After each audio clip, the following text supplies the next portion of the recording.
Himalayan update के साथ हैं आप जुड़े हुए और हमारा सौभाग्य है कि आज हमारे साथ हैं एक ऐसी शख्सियत जिनसे हम आपको भी रूबरू करवाएंगे।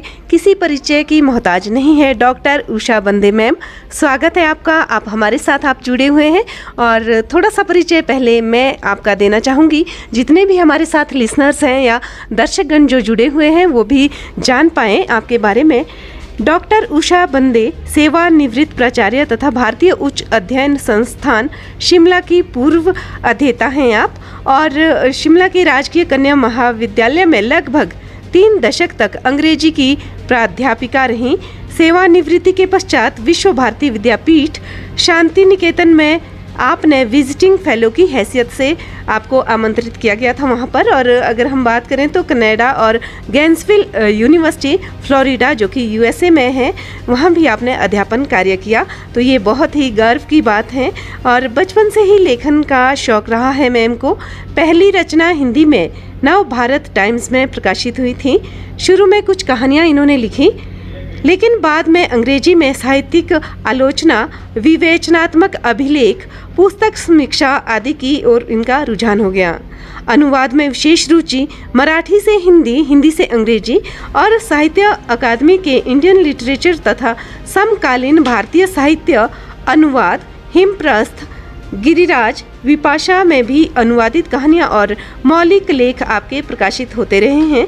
वर्ष 2017 में नागपुर के पद्मगंधा संस्थान और विदर्भ साहित्य विहार की ओर से अनुवाद अवार्ड से आपको सम्मानित किया जा चुका है। और अगर हम बात करते हैं प्रकाशन की, तो 18 पुस्तकें आपकी प्रकाशित हो चुकी हैं, जिनमें से अधिकतर भारतीय अंग्रेजी साहित्य पर विवेचनात्मक हैं।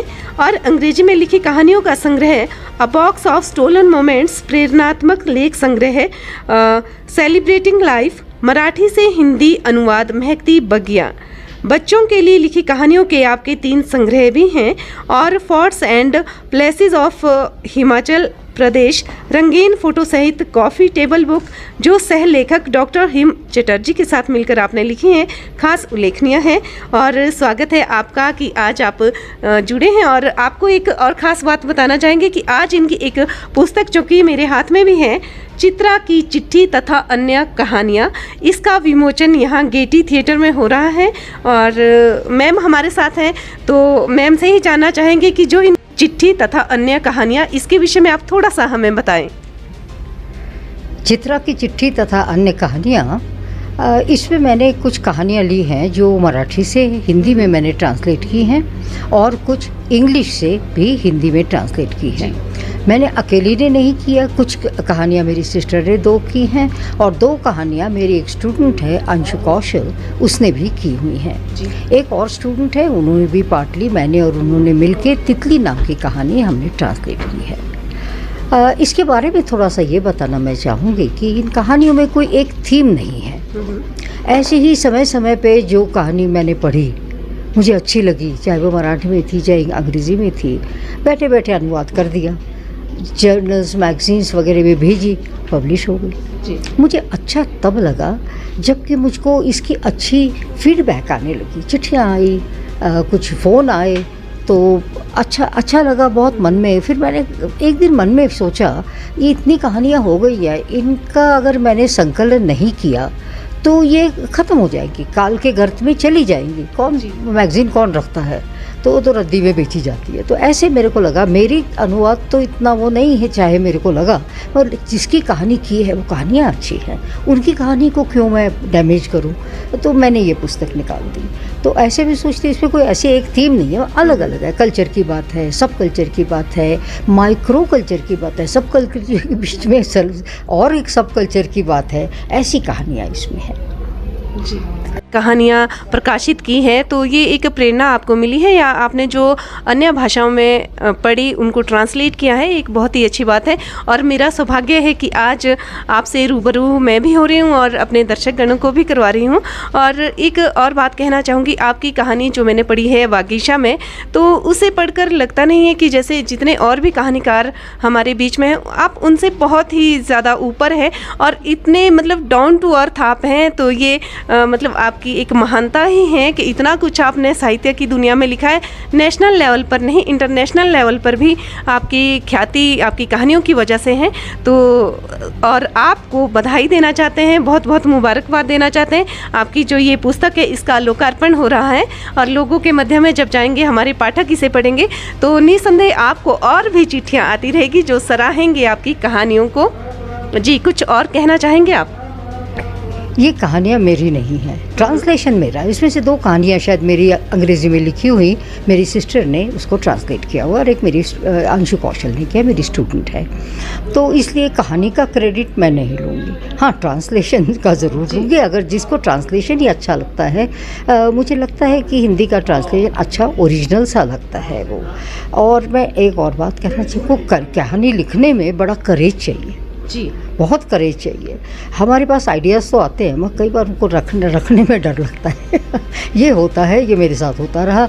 और जब मैं क्रिटिसिज्म की तरफ चली गई इंग्लिश लिटरेचर के, उस वक्त मुझे लगा क्रिएटिविटी कम हो गई और सारा वक्त तो क्रिएटिविटी के बीच में से क्रिटिसिज्म, एनालिसिस ये निकलने लगा। फिर मैंने कहानियाँ लिखना बंद ही करीब कर दिया था। तो यही है, ये कहानी ओवर द इयर्स ट्रांसलेट की हुई है। इतना ही मैं कहना चाहूँगी। जी, हमें अपना बहुमूल्य समय दिया, इसके लिए आपके आभारी हैं। और जाते जाते आपसे एक और अनुरोध है कि आप हमारे जितने भी हमारे साथ युवा जो लेखक हैं उनके लिए कोई आप संदेश देना चाहते हैं कि किस तरह का लेखन होना चाहिए और समाज को सही दिशा देने के लिए हमें कैसे कार्य करने चाहिए, मतलब लेखन में किस तरह का रुझान होना चाहिए और पढ़ना कितना ज़रूरी है अच्छे लिखने के लिए? सबसे बड़ी बात है अच्छे लिखने के लिए पढ़ना। जितना हम पढ़ेंगे उतना हमको नए नए आइडियाज़ आएंगे। भाषा बहुत सुधर जाती है, उससे भाषा का परिमार्जन हो जाता है, इसलिए पढ़ना। मुझे एक इंसिडेंट याद आता है। एक यंग लड़का गया मुल्क राज आनंद के पास, बड़े लेखक हैं। उनको कहा मुझको बताइए कहानी कैसे लिखनी है। उन्होंने कहा कुछ नहीं, पेपर लो, पेन लो और बैठ जाओ। वो शाम को आया, कहता पेपर खाली है, कैसे लिखूं? तो उन्होंने कहा कहानी ऐसे नहीं लिखी जाती, उपन्यास ऐसे नहीं लिखा जाता। पब्लिक के बीच जाओ, लोगों को देखो, स्टडी करो, आज की बातें देखो। और मगर एक मैं कहना चाहूँ, कभी डायडैक्टिक नहीं होना। डायडैक्टिक मीन्स उपदेशात्मक कहानी किसी को नहीं अच्छी लगती। उपदेश अपने आप उसके बीच में से निकल आना चाहिए, ऐसा लिखे। और सिंपल भाषा में लिखे, चाहे इंग्लिश में लिखते हैं चाहे किसी और भाषा में लिखते हैं, और अपने परिसर पे लिखे।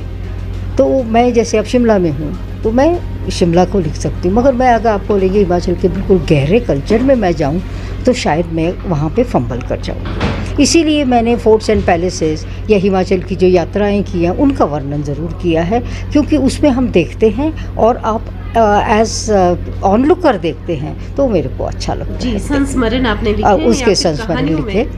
कहानियों में मैं एक लिमिटेड उसमें दे सकती हूँ, वैसे भी मैं कहानियाँ कम लिखती हूँ।